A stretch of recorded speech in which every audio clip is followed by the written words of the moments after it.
what we already see is that consumers are paying more for gas that they buy at the pump for their cars. If they're buying a gas, if they run a gas powered car, and this is on top of other increases in prices that families are experiencing for electricity, for healthcare, and other things. So families are really being squeezed.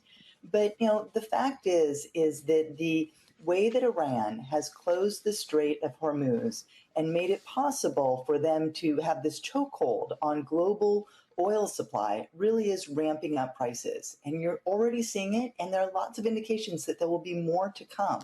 We're seeing airlines adding fuel surcharges and fees. We're seeing the US Postal Service and Amazon also adding fuel surcharges to package delivery. These costs are going to continue to work their way through the US economy, and that will be tough on consumers all across the country.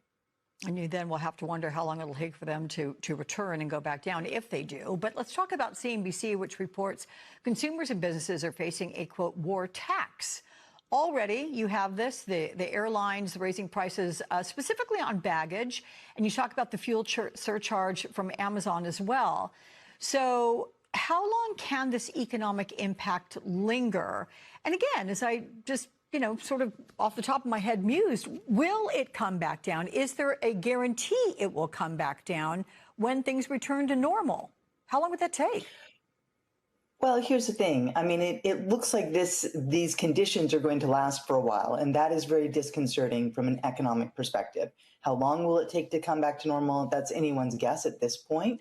But what we know is that firms have been eating these costs for a while. They're going to pass them on to consumers. That's going to flow through the economy, and it's going to make things tougher. And right now, we're in this very fragile moment with the job market. We had pretty good numbers for March, but that's on top of fairly lackluster numbers. And so I think that the fragility of the U.S. economy, and particularly the U.S. consumer, should be front and center as a concern right now for the president in a way that clearly it just is not.